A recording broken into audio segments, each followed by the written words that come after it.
Kahit sinong sundalo ay sanay sa putok ng baril, sa sigaw ng gayera, sa amoy ng pulbura at dugo. Pero walang sinuman ang tunay na handa kapag ang kalaban ay hindi tao, kundi nilalang na matagal ng kinatatakutan sa mga alamat. Ito ang kwento ni SGT, Elias de la Cruz, dating sundalo ng Philippine Army. Isang taong halatang pagod na sa laban hindi lang sa gayera, kundi peti sa sarili niyang buhay. Mula pa pagkabata, hindi naging madali ang tinahak niyang landas. Iniwan ng ama, namatay ang ina sa sakit, lumaki sa lola na walang sapat na pera para sa pagkain. Sa murang edad, natutunan niyang magtiis, lumaban, at manahimik kahit masakit. Pero kahit sanay na siya sa hirap, may mga sugat sa puso ni Elias na hindi kayang gamutin ng kahit anong gamot. Isa na rito ang pagkamatay ng kanyang nakababatang kapatid na si Romel. Kinagat daw ng aso sa probinsya, pero hindi naniwala si Elias. Dahil ilang linggo bago mamatay si Romel, may mga kinuwento na ito sa kanya na tila ba impossible. Mga matang pula sa dilim, mga boses na umaawit sa hating gabi, at isang matandang babae na palaging nakatitig sa kanya tuwing gabi, kahit sarado naman ang mga bintana. Pagkalipas ng ilang taon, nag-resign si Elias sa serbisyo. Akala ng iba, dahil sa trauma. Pero ang totoo, may mas malalim siyang dahilan. Gusto niyang hanapin ang pinagmulan na kasamaan na pumatay sa kapatid niya. Ang huling binanggit ni Romel bago siya namatay. Kuya, may mga aswang sa baryo ni Lola. Hindi siya pinaniwalaan ng ibang kamag-anak. Baka nasobrahan lang sa takot, sabi ng doktor. Hallucination lang yan.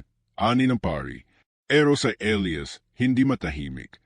Ay noong makabalita siya na may ilang misteryosong pagkawala ng bata at buntis sa bayan ng San Nicolas, ang perehong baryo kung saan lumoki ang kanyang ina, hindi na siya nagdalawang isip. Nag-empake siya, kinuha ang luma niyang baril, at bumalik sa lugar na matagal na niyang tinakasan. Pagdating niya sa baryo, tahimik ang paligid, pero hindi yung tipong mapayapa, kundi yung katahimikang parang may nakatagong panganib. Tila ba pinipigil ng mga tao ang bawat kilos, bawat salita. Lahat ng bata na sa loob ng bahay kahit umaga pa lang. Ang mga matatanda, puro dasal at sige ng tawid ng sagrado sa mga pintuan. Parang lahat may alam, pero walang gustong magsalita. Ang tanging tumanggap sa kanya ng bukas palad ay si Mang Cardo, dating kaklase ng kanyang ina. Isa matandang magsasaka na halos bulok na ang kubo. Doon muna tumuloy si Elias habang nagsisiyasat. At sa mga unang araw niya sa baryo, may mga napansin na siyang kakaiba. Tuwing 2:00 na madaling araw, may maririnig siyang tila iyak ng sanggol sa kagubatan. Hindi lang minsan, kundi halos gabi-gabi. Ngunit pagsilip niya sa labas, wala naman siyang makikita. Isang gabi, nagdala siya ng flashlight at baril at sinundan ang tunog. Pero habang lumalalim siya sa kakahuyan, bigla na lang tumigil ang iyak. Kapalit nito ay bulong. Mahinang bulong na parang may nagdarasal o nagbabanta. Kinabukasan, nagkwentuhan sila ni Mang Cardo habang nagkakape sa ilalim ng punong mangga. Dito niya nalaman na may ilang kabataang lalaki na rin ang nawawala. Hindi lang buntis o bata. Isa sa mga nawawala ay ang anak ni Kapitan. Pero lahat, tahimik, takot. Walang gustong umamin, pero matagal na nating alam kung sino ang may gawa. Bulong ni Mang Cardo. Yung matandang hilot sa dulo ng sapa. Di tumatanda. Di lumalabas tuwing araw. Pero lahat ng ipinapaanak niya, nabubuhay, kahit halos wala ng puso ang ina. Alam mo yung ibig sabihin nun. Nag-init ang pakiramdam ni Elias. Kung totoo nga ang hinala, hindi lang ito basta kasamaan. Isa itong halimaw na matagal nang namumuhay kasama nila. At kung isa siya sa ilang natitirang may lakas ng loob, kailangan niyang gumawa ng paraan. Ngunit hindi rin siya nag-iisa. Sa tabi niya ay si Aling Sebel, ang apo ni Mang Cardo, at ang pinakamatagal nang naninirahan sa baryo bukod sa matanda.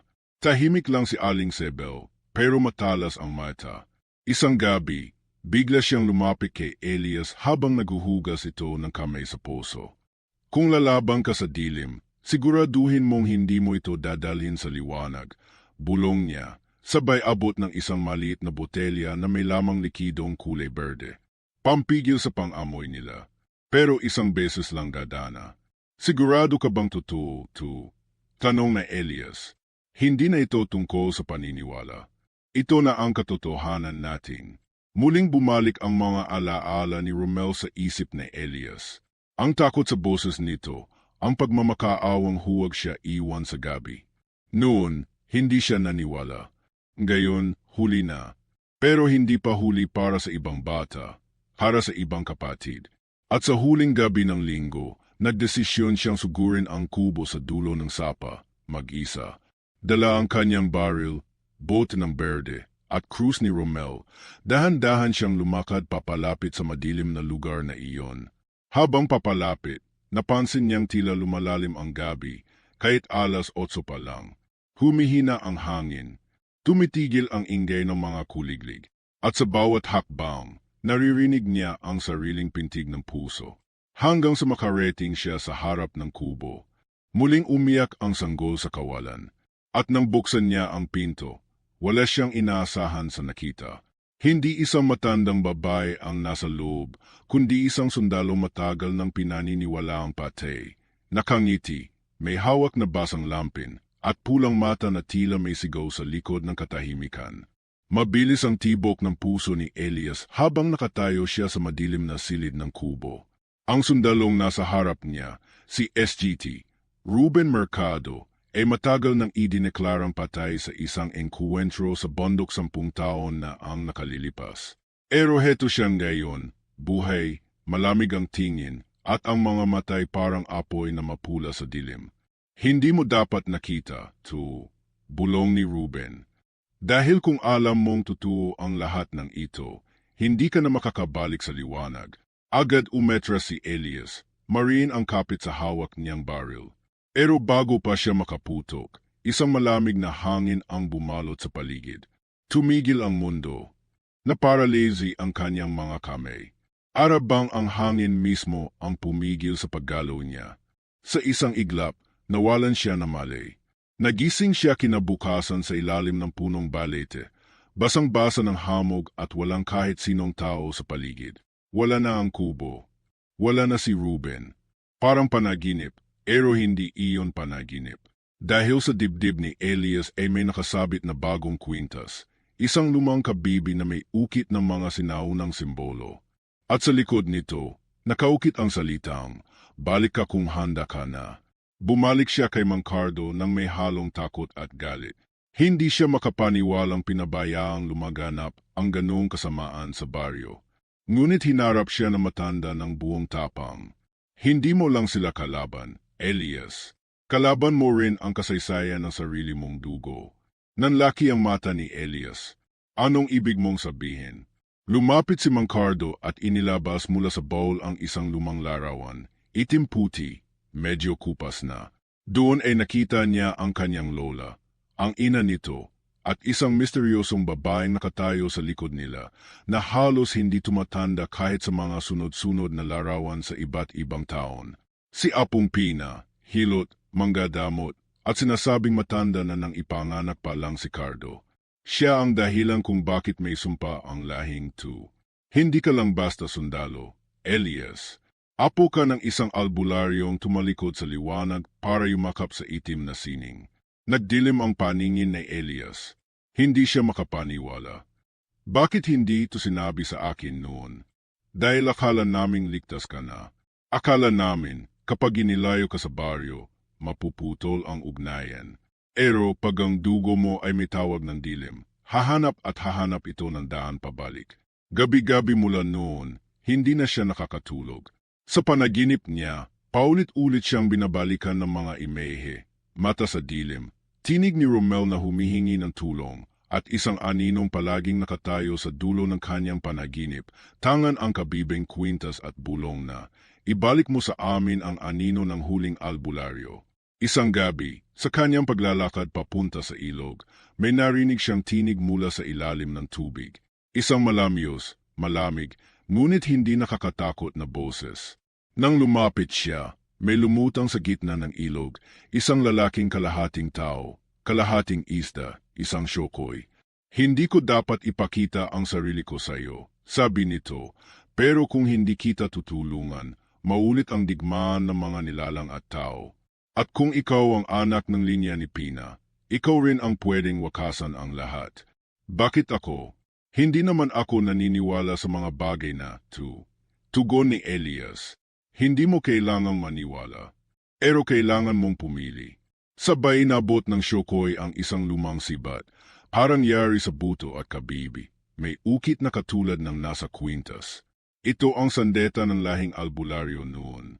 Pero hindi ito gagana kung ang puso mo'y puno ng galit at paghihiganti lang. Tinanggap ni Elias ang sibat, pero dama niya ang bigat nito, hindi lang sa pisikal, kundi sa kahulugan. Sa bawat hakbang pabalik ng kubo ni Mang Cardo, parang may humihila sa kanya palayo. Ayaw niyang paniwalaan, pero alam niyang hindi na siya ang dating Elias. Nang gabi ring yun, muling lumapit si Aling Sebel.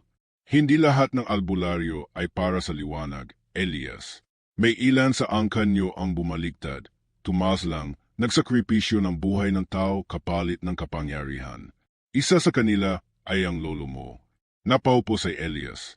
Hindi na siya makapagsalita. Buong buhay niya, inakala niyang mga sundalo at rebelding tao ang kaaway.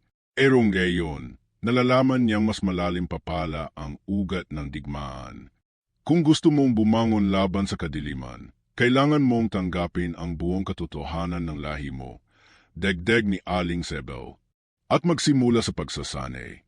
Dito nagsimula ang pagsasanay ni Elias sa mga halaman, dasal, paghawak ng mutya, agunawa sa anino at liwanag.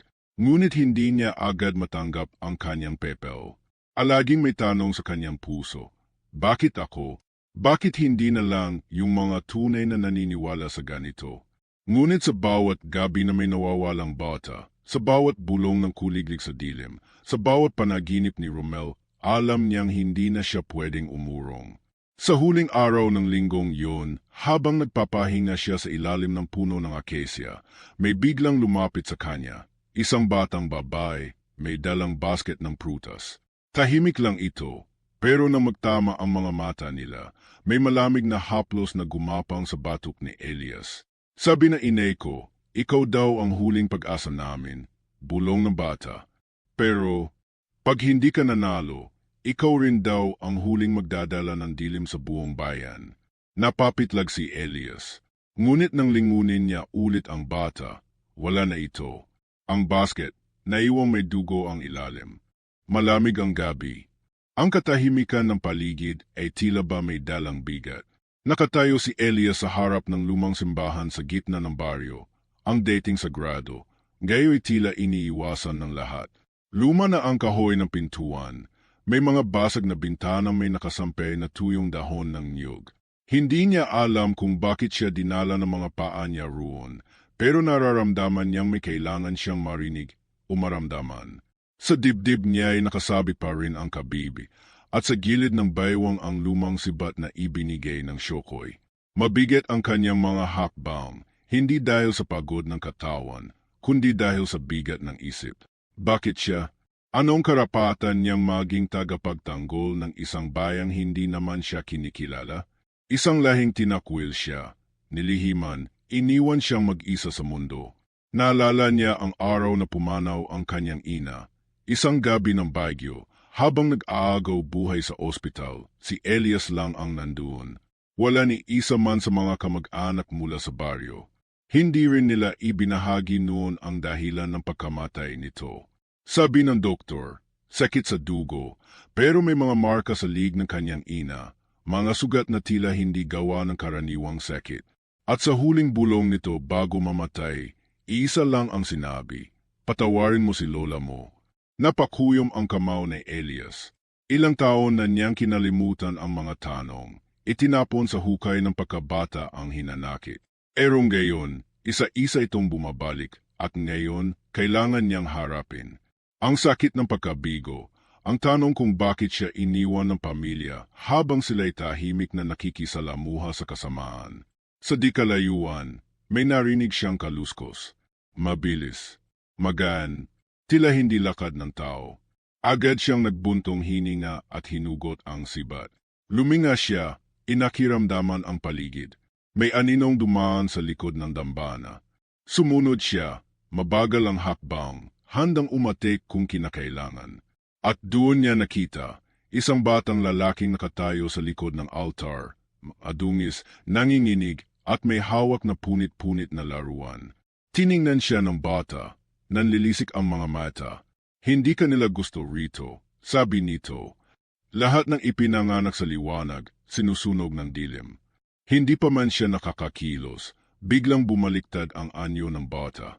Lumoki ang katawan nito, tumalim ang mga kuko, lumabas ang matatalim na ngipin, at sa isang iglap ay naging isang halimaw, kalahating tao, kalahating aso, may dila na parang ahas. Sumugod ito kay Elias, mabilis, parang hangin. Napaurong siya, pero mabilis din ang kanyang sagot. Iniharap niya ang sibat, at sa unang tama nito sa balet ng nilalang, bigla itong umurong na tila na sugatan hindi sa katawan kundi sa kaluluwa. Umatras ito, sumigaw na matinis, at biglang naglaho sa anino ng simbahan. Hingal na hingal si Elias. Hindi siya sanay sa ganitong laban. Hindi ito kasing linaw ng digmaang kinasanayan niya noon. Dito, hindi mo alam kung kailan atik ang kalaban, kung sino ang kakampi, at kung sino ang aswang sa katauhan ng karaniwan. Pagbalik niya sa kubo ni Mang Cardo, nagulat siya sa itsura na matanda. Halatang may alam ito. Isa na namang sugo ng dilim ang sumusubok sa iyo. Ani Cardo habang nilalagyan siya ng langis sa mga gasgas. Pero huwag kang makamali, Elias. Habang lumalapit ka sa katotohanan, lalong dadami ang gustong pumatay sa iyo. Hindi ako bayani, tugon na Elias. May galit pa rin ako sa puso, sa pamilya ko, sa mga taong nanahimik habang namamatay ang nanay ko, habang tinatakpan nila ang katotohanan sa pagkamatay ni Romel. Hindi ako karapat-dapat. Alam mo bang si Apong Pina, ang albularyong sinasabi nilang sumira ng lahi natin, ay hindi talaga ang sumumpa sa baryong 2. Ani Mang Cardo, habang pinipiga ang isang tuyong dahon sa kanyang palad. Siya ang unang lumaban sa tunay na pinuno ng dilim, isang aswang na may kakayahang manghawa ng iba sa pamamagitan ng sumpa sa dugo. Ayat kung ang dugo mo'y may halong liwanag at dilim, ikaw lang ang may lakas na wakasan 2. Tumahimik si Elias. Hindi niya alam kung ano ang mas mahirap, ang tanggapin ang kasalanan ng kanyang lahi, o ang patawarin ang sarili niyang pamilya sa mga kasalanang hindi naman siya ang may gawa. Kinabukasan, habang nasa gubat para sanayin ang kanyang katawan, naramdaman niya ulit ang presensya ng Shokoy. Ngunit ngayon, hindi ito lumitaw sa tubig. Sa halip, lumabas mula sa anino ng mga puno ang isang diwata. Puti ang kasyutan, mahaba ang buhok, at ang mga metay kulay ginto. Siya raw si Leia, tagapangalaga ng mutya ng tubig at liwanag. Elias, aniya, ang sibat na dala mo ay isa sa 3 sandata na matandang digmaan. Ang mutya ng kabib ay susi sa paglapit sa huling kapangyarihan. Pero bago mo tulubos na magamit, kailangan mong tanggapin ang totoo, na hindi mo kailangan maging perpekto para maging tagapagligtas. Kailangan mo lang piliin kung kaninong panig ka, sa liwanag o sa dilim. Biglang lumindo, umalon ang lupa, at mula sa gitna ng kagubatan, may umuusbong na malaking nilalang, itim ang katawan, may pakpak ng paniki, at mga matang tila hukay ng apoy. Nagbabanta ang langit sa pagbuhos ng ulan habang namumutla ang kalangitan ng San Nicolas. Sa hangin pa lang ay dama na ang pagbabago, malamig, mabigat, parang laging may nakamasid. Sa bawat anino ng puno, sa bawat likod ng bahay, may pakiramdam na parang may nakatayo roon, hindi tao, hindi hayop, kundi isang bagay na lumalakad sa pagitan ng buhay at kamatayan. Sa baryo, unti-unting nakakagulo. May nawawalang mga manok, baboy, kahit mga alagang aso at pusa, lahat nawawala sa gabi, at ang bakas na naiiwan ay puro dugo at durog na buto. May isang ina na umiyak sa gitna ng pelengke, hawak ang basang kumot ng kanyang sanggol. Nasa tabi ko lang siya kanina, isang iglap lang nawala na. Walang gustong magsalita ng direkta, pero lahat ay takot.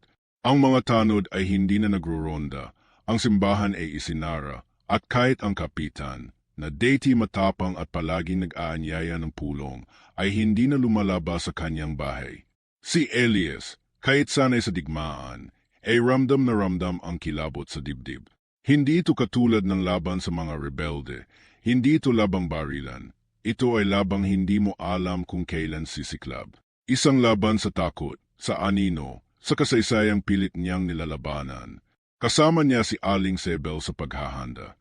Sa silong ng kubo ni Mang Cardo, pinapanday nila ang mga lumang armas, mga palaspas na isinalang sa apoy ng banaba, mga boteng may langis ng niyog at jurog na bawang, at ang pinakabago, isang singsing na yari sa pilok at nilubog sa tubig ng ilog kung saan lumitaw ang syokoy.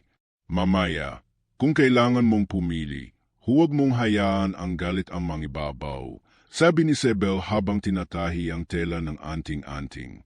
Dahil kahit gaano kakalakas, kapag ang loob mo'y binulag ng puot, madali kang mapapasok. Hindi sumagot sa Elias. Abala siya sa paghasa ng sibat, pero ang isip niya ay nasa malayo. Bumabalik-balik sa kanyang alaala ang mukha ng ina niya, ang huling hawak ni Romel sa kanyang kamay, at ang tinig ni Ruben, ang sundalong dapat patay na, ngunit buhay at tila isa sa mga halimaw. Kung totoo nga may dugo akong galing sa kadiliman, baka hindi ako nararapat sa laban na ito. Bulong niya sa sarili. Narinig ni Sebel. Kung ang bawat tao na may kasalanan sa lahi ay hindi na pwedeng bumangon, wala na sanang natitirang pag-asa sa mundo. Tumayo siya at inilapit ang kanyang kamay sa balikat ni Elias. Hindi mo pinili ang dugo mo, pero pinipili mo kung ano ang gagawin mo sa sarili mong gayon. Bigla silang napatigil. Mula sa labas ng kubo ay may narinig silang malalim na ungol, parang mababang alingaungaw. Sumilip si Elias sa bintana. Walang tao. Pero ang mga dahon sa puno ng mangga ay umikot sa air, kahit walang hangin. Biglang nagdilim ang paligid. Mabilis. Hindi dahil sa ulap, kundi dahil sa anino na bumalot sa paligid. Dumapa sila. Tumahimik si Sebel at sinenyasan si Elias na huwag gumalaw. Sa labas, may mga yabag, hindi mga paang tao, kundi mga paa ng hayop, matutulis, may tunog na parang kinakaladkad ang lupa. Maya-maya pa'y narinig nila ang isang sigaw mula sa kabilang bahay. Isang lalaking tinig, humihingi ng saklolo.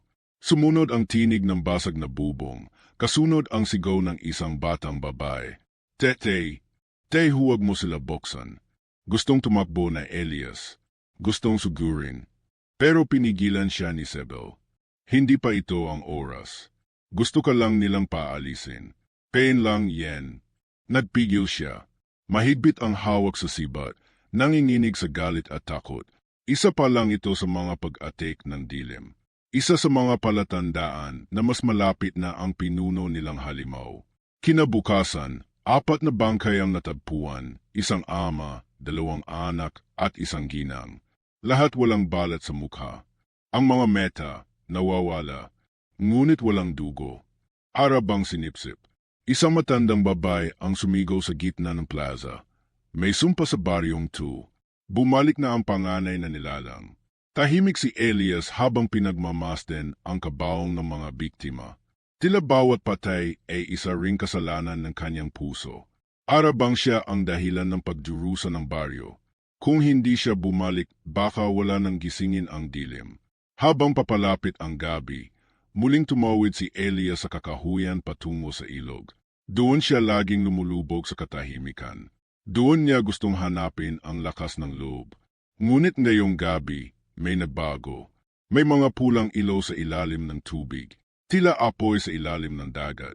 Sa gitna ng ilog, may aninong unti-unting umaahon, mahaba ang buhok, may balikat na parang batik ng putik, at sa likod niya ay may mga pakpak na parang balat ng paniki. Hindi ito ang Syokoy. Hindi ito si Leia. Ibang nilalang ito. Tumingin ito kay Elias. Ngumiti. Kaunti na lang, apo ng liwanag. Kaunti na lang, magiging isa ka rin sa amin. Hindi nakagalaw si Elias. Tila na jeyelo ang hangin. Ang sibat sa kanyang kamay ay kumikislap, nanginginig, at ang kabibi sa kanyang dibdib ay unti-unting umiinit. Sa unang pagkakataon, naramdaman niyang totoo ang lahat. At sa kaibuturan ng kanyang puso, naramdaman niyang darating na ang gabing wala ng atrasan. Hindi na umaga ang sumunod na araw, kundi isang mas mabagal, mas malamlam na pagbangon ng araw na tila wala ng init. Parang kahit ang liwanag ng araw ay nagdadalawang isip kung babalik pa ba sa bayang yun. Tahimik ang paligid, pero hindi mapayapa. Isa iyong katahimikan na parang may humihinga sa ilalim nito. Naghihintay lang ng tamang oras para umatik. Si Elias ay muling bumalik sa kubo ni Mang Cardo. Pero nang buksan niya ang pinto, walang tao. Kalat ang mga gamit, para may nangyaring kaguluhan. Ang bote ng langis, basag. Ang mga dahon sa altar, tuyot.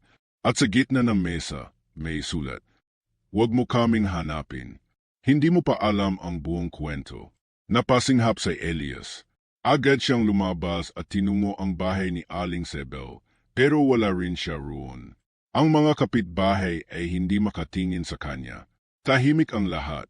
Parang may kasabwat sa pagitan ng mga dingding at lihim. Nasaan sila? Tanong niya sa isang matandang lalaki sa daan. Hindi ito sumagot. Tinakpan lang ang kanyang anak at dinala palayo. Lumalim ang kanyang hinala. Bakit biglang nawala sina Mang Cardo at Sebel? Bakit parang may alam ang buong baryo pero walang gustong magsalita? Habang nag-iisip, biglang dumating si Leia mula sa anino ng punong duhat. May hindi ka alam, Elias, sabi niya, malamig ang tinig. Ang mga akala mong kakampi ay hindi lubos na tapat. Anong ibig mong sabihin? Matigas ang boses ni Elias. Si Mang Cardo, siya ang unang sumira ng sigla ng mutya. Nanlaki ang mga mata ni Elias. Impossible. Siya ang tumulong sa akin. Siya ang nagturo ng mga orasyon ng mga halamang gamot. Pero siya rin ang nagpasa ng itim na sining sa lola mo noon. Hindi dahil masama siya, kundi dahil ginusto niyang mailigtas ang sariling anak sa sumpa. Kapalit, ang pagsira sa balanse ng liwanag at dilim. Hindi makapagsalita si Elias. Araw may bumara sa lalamunan niya. Isang bahagi ng kanyang isip ay ayaw maniwala. Pero ang isa pa, unti-unti nang bumibitaw sa pagtitiwala. Lahat ba ng pinaniwalaan niya? Kasinungalingan lang? May mas malala pa, dagdag ni Leia. Ang aswang na pinuno ng kadiliman ay hindi lang basta halimaw. Isa siyang dating tagapagbante ng mutya, tulad mo, ngunit bumaligtad. Dahil sa isang bagay. Anong bagay? Pagkakanulo. Tumahimik si Leia. Tumingin sa silangan. Katulad ng mangyayaring gayon. Biglang lumindo. Dumagundong ang lupa. Mula sa likod ng mga puno, may umalingaw-ngaw na sigaw ng babae, pamilyar kay Elias. Tinig iyon ni Sebel. Agad siyang tumakbo, dala ang sibat. Tumawid siya sa palayan, sa kakahuyan, at sa dulo ng burol ay nakita niya si Sebel, nakagapo sa isang punong kawayan, duguan ang mga braso, at sa harap niya ay may tatlong nilalang na kalahating tao, kalahating hayop. Nakasaklob sa anino, pero sa mata pa lang ay halata na ang bangis. Pula, malalim, gutom. Umalis ka, Elias. It's a trap, sigaw ni Sebel. Pero huli na. Mula sa likuran niya, may malamig na patalim na lumapat sa kanyang batok. Huwag ka nang gumalaw. Bulong ng tinig at pagkatalikod niya, si Mang Cardo ang humahawak ng patalim. Bakit? Bulong na Elias, hindi makapaniwala. Bakit mo ito ginagawa? Dahil gusto ko na itong matapos, Elias, sagot na matanda. Ako ang nagbukas ng daan sa kadiliman. Ako ang tumulong sa aswang noon, pero hindi dahil gusto kong maging masama. Gusto ko lang iligtas ang anak ko. Ang ina mo, nanginginig si Elias. Kaya ba namatay siya? Tumango si Cardo. Dahil tumanggi siyang sumanib sa dilim. Tinalikuran niya ang kasunduan ko sa halimaw. At bilang parusa, kinain siya ng sarili niyang dugo, ang sampang iniwan ko. Bumigat ang hangin. Umiyak sa Elias, hindi sa harap ng mga halimaw, kundi sa harap ng katotohanan. Lahat ng sakit na pilit niyang nilabanan, lahat ng tanong na matagal niyang inilibing, gayo'y unti-unting bumabalik. Hindi lang pala ito leban ng mga nilalang, kundi leban ng dugo, ng kasalanan, ng pagpili. Nagpakawala ng hiyaw si Sebel, at biglang nagliyab ang paligid. Lumitaw si Leia sa air, hawak ang liwanag ng araw sa kanyang palad. Napaurong ang mga halimaw, ngunit hindi sila umetras. Pinuno na siya ng kadiliman, Elias, sabi ni Leia. Si Mang Cardo, hindi na siya ganap na tao. Ngunit bago pa man makalapit sa Elias, isang asul na liwanag ang bumalot sa paligid. Mula sa anino ng lupa, umangat ang isang nilalang, nakasuot ng lumang uniform ng sandelo. Ngunit ang balat ay itim at bitak-bitok, at sa likod nito ay may pakpak na parang ngit-ngit ng gabi. Ikaw na nga pala, wika na nilalang. Ang huling anak ng liwanag, si Ruben. Matagal kitang hinintay, Elias. Dahil sa iyo, mabubuksan na ang huling mutya.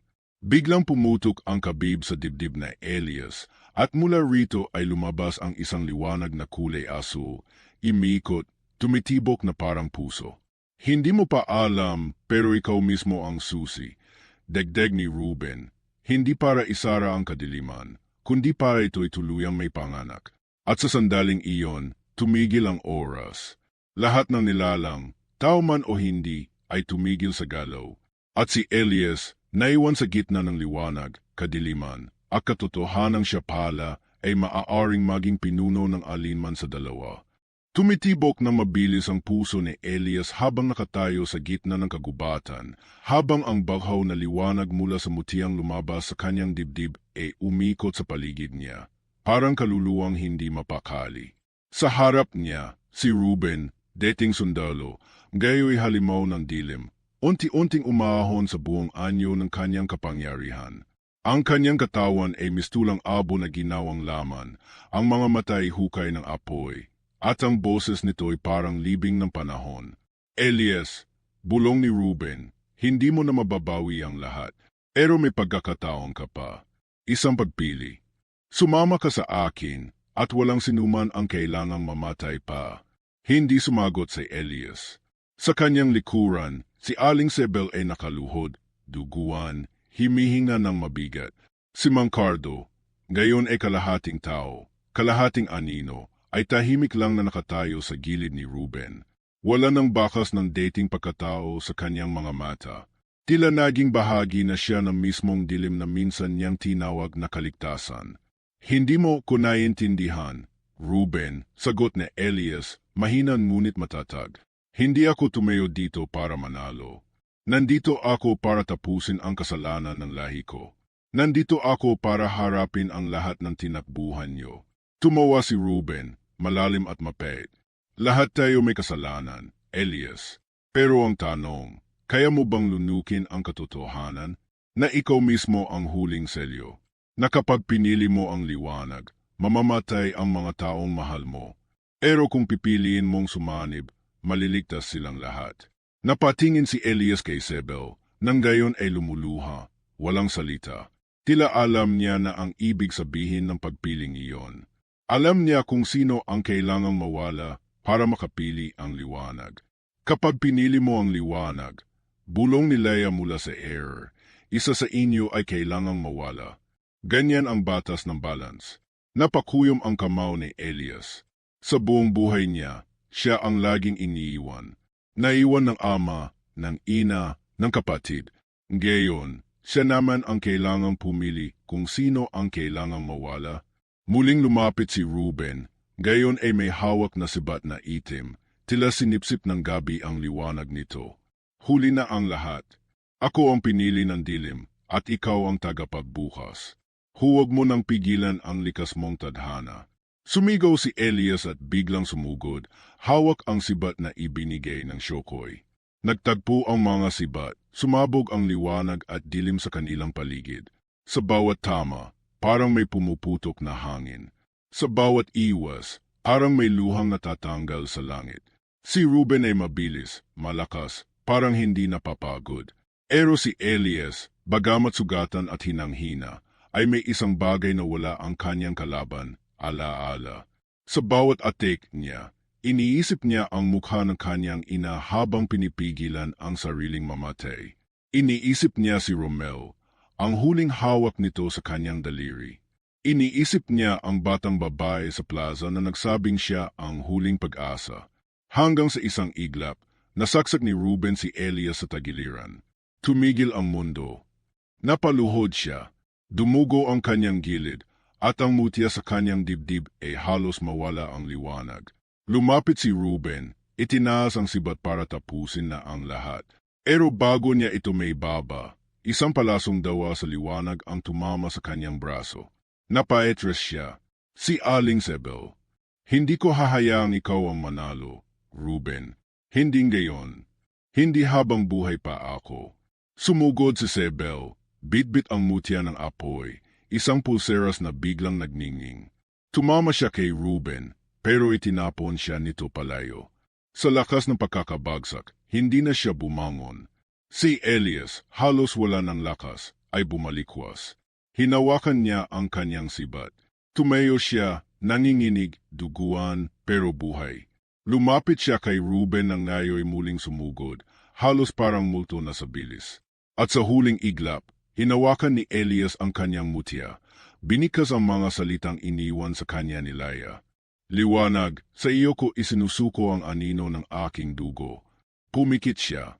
Isang malakas na pagsabog ng asul at puting liwanag ang bumalot sa paligid. Napasigaw si Ruben. Ang lahat ng anino sa gubat ay naglaho. Tumigil ang hangin. Pumintig ang lupa. Agdilet ni Elias, nakaluhod na si Ruben sa lupa. Katawan ay unti-unting nababasag parang abo. Pero bago ito tuluyang mawala, tumingin ito kay Elias at bumulong. Hindi pa ito ang wakas. Kapag nalaman mo kung sino ka talaga, babalik ka rin sa dilim. At tuluyang naglaho si Ruben sa hangin, kasabay ng pagkawala ng bigat sa hangin. Napasando si Elias sa puno, habol hininga, nanginginig. Si Aling Sebel ay walang mali, ngunit buhay. Si Mangkardo ay wala na. Natupok ng sariling kasalanan. Lumingon si Elias sa paligid. Wala na ang mga halimaw. Wala na ang dilim. Pero ang mutya sa kanyang dibdib ay nananatiling buhay at sa kaibuturan nito may bahagyang panginginig. Para may natitirang lihim. Para may hindi patapos. Sa katahimikan ng kagubatan, may narinig siyang tinig. Elias, hindi mo pa alam kung sino ka talaga. At sa aninong dahan-dahang gumalaw sa gilid ng kanyang paningin, muling bumalik ang lamig sa kanyang batok. Umaga na. Tahimik ang kagubatang minsan naging pugad ng lagim. Ang hamog ay dahan-dahang bumababa mula sa mga dahon, at ang liwanag ng araw ay tila nahihiyang sumilip sa mga sanga. Sa gitna ng damuhang natuyuan ng dugo at alaala, nakatayo si Elias, sugatan, pagod, ngunit buhay. Hawak niya ang mutya na minsang kumikislap sa kanyang dibdib. Ngayon ay halos wala ng ilaw, para bang natapos na ang layunin nito. Sa tabi niya, nakahiga si Aling Sebel, may benda sa ulo, at muling may ngiti sa kanyang labi kahit nahihirapang huminga. Aling Sebel, bulong ni Elias, lumuhod at hinawakan ang kamay nito. Natapos mo, sabi na matanda, halos hindi na lumalabas ang tinig. Pero hindi mo pa talaga alam kung anong sinimulan mo. Napalunok sa Elias. Anong ibig mong sabihin? Ang dilim ay hindi basta nawawala, anak. Nagbabago lang ng anyo. Pero sa bawat pusong may galit, sa bawat alaala ng taksil, doon siya muling ipinapanganak. Kaya bantayan mo ang puso mo, Elias. Dahil minsan, ang pinakamadilim na nilalang ay hindi galing sa labas, kundi mula sa loob. Tuluyan nang pumikit si Aling Sebel. Ngunit bago pa man siya tuluyang bumitaw, isang malakas na ihip ng hangin ang dumaan. Parang may dumaan na diwata. At sa sandaling iyon, pumikit din si Elias at naramdaman niyang may isang bahaging naiwan sa kanya, isang boses, isang peyo, isang pangakong hindi niya bibitawan. Makalipas ang 3 araw, bumalik si Elias sa baryo. Tahimik ang lahat, parang walang nangyari. Pero ang mga tao ay nakakatinginan, nag-uusap sa bulungan. Si Mangkardo, isang respetadong leader ng bayan, biglang nawala. Si Elias, na dating tinitingnan bilang walang sese, ngayon pinapasulyapan na may halong takot at paggalang. Siya, yung sundalong sinapian ng aswang, may maririnig kang bulong sa gilid. Pero siya rin ang nagligtas sa baryo, sa bat ng iba. Dumiretso siya sa lumang bahay nila, wasak na, wala ng bubong, sunog ang mga dingding. Dito siya lumuhod at ipinikit ang mga mata. Sa harap niya, isang kahong kahoy ang nahukay na. Luma na ito, pero buo. Nasa loob ang mga sulat ng kanyang ina, mga larawan ng kanyang ama noong sundalo pa ito, at isang lumang kwintas, may maliit na susi sa dulo. Napahawak siya sa kwintas. Hindi niya alam kung anong binubuksan nito, pero alam niyang ito ang susi sa susunod na bahagi ng kanyang landas. Kasama ng mutya, isinabit niya ito sa lig. Parang sinasabi sa kanya na tadhana, hindi pa tapos. Sa gabing iyon, sa gilid ng apoy sa gitna ng baryo, nilapitan siya ng isang batang babae, si Lyra, ang anak ng nasirang si Mang Dedo. Kuya Elias, wala na si tatay. Pero, salamat, ikaw lang ang lumeban para sa atin. Hindi niya agad alam ang isasagot. Pero lumfod siya sa harap ng bata at pinisil ang kamay nito. Lyra, may mga laban na di natin pinipili. Pero pinipili nating lumaban dahil may dapat tayong ipagtanggol. Napayuko si Lyra, saka yumakap sa kanya. Tahimik lang sa Elias habang pinagmamasdan ang langit. Wala ng asul na liwanag, wala ng boses ng diwata. Pero may bituin na muling kumikislap. Arang sinasabi sa kanya na kahit nawawala ang liwanag, may gabay pa rin. Sa mga sumunod na linggo, unti-unting bumalik ang baryo sa normal. Pero si Elias, kahit tanggap na ng karamihan, ay alam na hindi na siya katulad ng dati. Marami pa siyang hindi naiintindihan tungkol sa kanyang ama, sa kanyang ina, sa tunay niyang pinagmulan, at sa boses na laging bumubulong kapag mag-isa siya. Babalik ang dilim. Ikaw ang huling tagapagbantay. Isang gabi bago siya umalis, pumunta siya sa libingan ni Aling Sebel. Inilapag niya roon ang mutya. Ngayon ay wala ng liwanag, ngunit puno pa rin ng alaala. Salamat, Inay, bulong niya. Hindi mo ako pinabayaan. Hindi kita tunay na ina, pero ikaw ang nagturo sa akin kung paano magmahal at kung paano lumaban para sa tama. Tumayo siya at sa kanyang likuran ay dumopo ang isang puting uwak, isang hayop na di karaniwang makikita sa bayan. Tumingin ito sa kanya, saka tumilapon sa langit. Kinuha ni Elias ang bag na puno ng mga lumang sulat, sandeta at ang susi. Sa kanyang puso, may halong lungkot at liwanag. Dahil sa wakas, alam na niya kung sino siya. Hindi tagapagligtas, hindi sundalo, kundi isang anak ng kasaysayan, tagapagdala ng sugat at pag-asa. Umalis siyang walang paalam, walang sigawan, walang kwento. Isang anino sa ilalim ng araw. Pero sa kanyang nilalakaran, ang bawat yapak ay may dalang pangako. Na kung muling bumalik ang dilim, hindi na siya tatakbo. Hindi lahat ng bayani ay nagwawagi sa liwanag. Minsan, ang tunay na tagumpay ay ang pagpiling lumaban, kahit alam mong baka matalo ka. At sa puso ng isang sugatang sundalo, naroon ang tunay na liwanag, tahimik, totoo, at walang kapalit.